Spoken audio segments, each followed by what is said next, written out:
मैं आपको एक इंटरेस्टिंग बात बताता हूँ। क्या आपको पता है कि दिल्ली से कोलकाता जाने वाली फ्लाइट अगर उड़ते टाइम जस्ट 1 डिग्री टेढ़ी उड़ान भरे तो वो कोलकाता नहीं बल्कि बांग्लादेश में कहीं जाकर लैंड करेगी। सिर्फ 1 डिग्री का ये अंतर कुछ दूर जाने के बाद हजारों किलोमीटर्स के अंतर में चेंज हो जाता है। यही सेम प्रिंसिपल हमारी लाइफ में हर जगह अप्लाई होता है।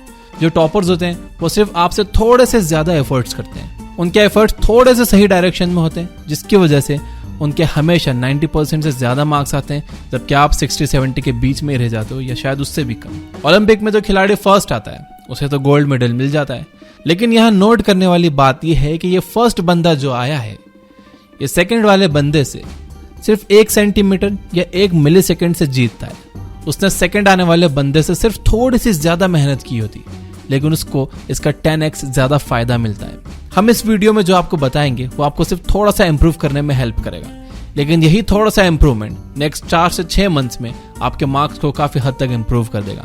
क्योंकि जो तरीके मैं आपको बताने वाला हूँ दुनिया भर के टॉपर्स इन्हीं तरीकों से पढ़ाई करते हैं, इसलिए इस वीडियो के एडवाइस को हल्के में मत लेना। तो बिना किसी डीले के डायरेक्ट आते हैं काम की बात पर। Number 1, understand the effort rule. Effort rule कहता है कि आप जिस चीज को सीखने में जितनी ज्यादा मेहनत करोगे आप उस चीज को उतनी आसानी से सीखोगे।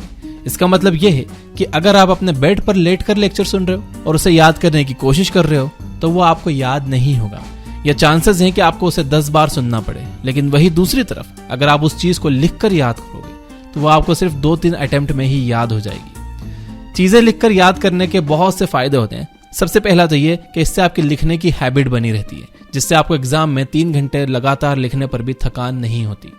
दूसरा ये कि इससे आपकी हैंडराइटिंग मेंटेन रहती है और पेपर के लास्ट पेज में आप उर्दू, इंग्लिश, फारसी मिक्स करके नहीं लिखते। तीसरा ये कि चीजें लिखकर याद करने से वो आपको जल्दी याद होती हैं और लंबे टाइम तक याद रहती हैं। चीजें लिखकर याद रखने का सबसे बड़ा और सबसे इंपॉर्टेंट फायदा यह है कि इससे आपकी नोट्स तैयार हो जाती है, जो कि एग्जाम के टाइम में आपकी काफी हेल्प करती है। एग्जाम्स के बीच में आपको 3 से 5 दिन का गैप दिया जाता है। इस 5 दिन में आप अपने सारे 20 चैप्टर्स बुक से पढ़कर रिवाइज नहीं कर पाओगे। आपको ये समझ नहीं आएगा कि इसमें से इंपॉर्टेंट कौन सा है और कौन सा इग्नोर किया जा सकता है। जब आप 3-4 बार चीजें लिखकर याद कर रहे होते हो तो आपको समझ आ जाता है कि कौन सी चीजें इंपॉर्टेंट है और कौन सी चीजें इग्नोर की जा सकती हैं। इससे आपको ये भी समझ आ जाता है कि किस टॉपिक पर आपकी पकड़ कमजोर है। आप इन मुश्किल टॉपिक्स को एक अलग जगह लिख कर रख सकते हो ताकि एग्जाम के टाइम में आप इसे रिवाइज कर सको। एग्जाम से पहले आपकी नोट्स ही आपके काम आने वाली हैं। इन्हीं से आप अपने इतने लंबे सिलेबस को कम से कम टाइम में रिवाइज कर पाओगे। लेकिन इन नोट्स को अच्छे से बनाने के लिए आपको एग्जाम के 1 हफ्ते या 1 महीने पहले नहीं बल्कि 6 से 8 महीने पहले ही मेहनत शुरू करनी होगी। Number 2, keep your focus tight. Usually जब हम पढ़ने बैठते हैं तो बहुत सी चीजें हमारा ध्यान भटकाती हैं। कभी हमारे पेरेंट्स आकर हमें डिस्टर्ब कर देते हैं, कभी हमारे फ्रेंड्स का कॉल आ जाता है और कभी हम खुद ही फेसबुक, इंस्टाग्राम खोलकर बैठ जाते हैं और ये भूल जाते हैं कि हमें पढ़ना भी था। इसलिए जब आप पढ़ने बैठो तो इन सारे एक्सटर्नल डिस्ट्रैक्शंस को खत्म करने की कोशिश करो। आप अपना फोन स्विच ऑफ करके अपने बेड के नीचे छुपा दो। अगर आपके घर के पास लाइब्रेरी या पार्क हो तो आप वहां जाकर पढ़ाई कर सकते हो। अगर आपके पास एक कार है तो आप उसमें बैठकर पढ़ाई कर सकते हो। किसी तरह से अगर आप खुद को दुनिया से आइसोलेट कर लोगे तो आप बेटर पढ़ पाओगे। काफी सारे लोग अपने दोस्तों के साथ ग्रुप स्टडी करने की कोशिश करते हैं। ग्रुप स्टडीज यूजुअली इफेक्टिव नहीं होती। पढ़ने वाले बच्चे यूजुअली अकेले पढ़ते हैं ताकि उन्हें कोई डिस्ट्रैक्ट ना कर सके। जब आप ग्रुप स्टडी में होते हो तो आप यहाँ वहां की बातों में उलझकर अपना टाइम वेस्ट करने लगते हो और कोई भी कुछ नहीं पढ़ पाता। Number 3, find your optimum time to study. कुछ लोग मॉर्निंग पर्सन होते हैं, वो सुबह उठकर ज्यादा फोकस्ड रहते हैं, जबकि कुछ लोग नाइट आउल होते हैं, वो रात में ज्यादा बेटर पढ़ाई कर पाते हैं।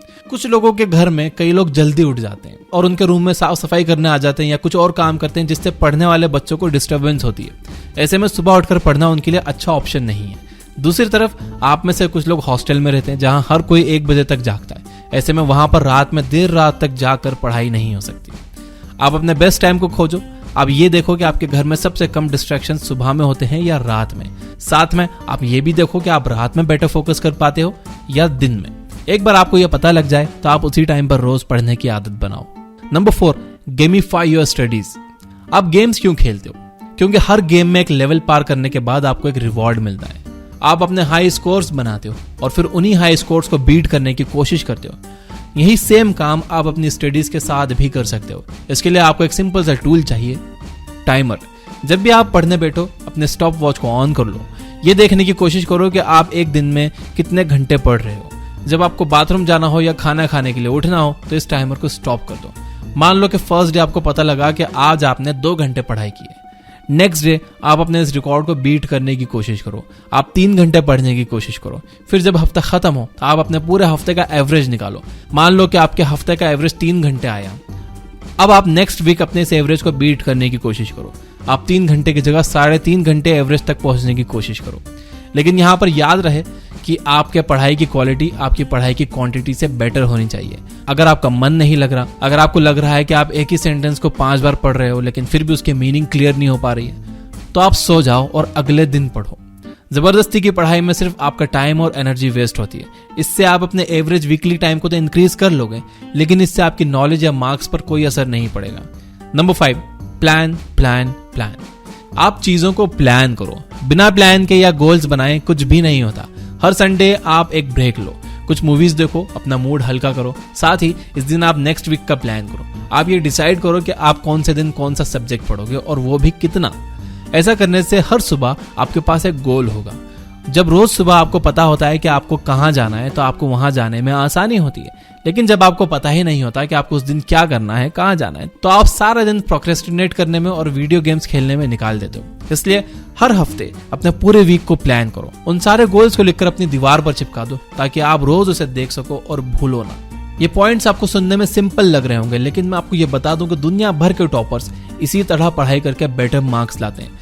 तो आप आज से ही अपने प्लान्स बनाकर डिस्ट्रैक्शंस को खत्म करके और एक आइसोलेटेड जगह खोज कर पढ़ने की कोशिश करो। साथ ही कमेंट करके जरूर बताना है कि कौन सा तरीका आपके लिए सबसे ज्यादा हेल्पफुल रहा है, और अगर इनके अलावा भी किसी तरीके से आप पढ़ते हो तो वो भी कमेंट करना ताकि दूसरों को उससे हेल्प मिले।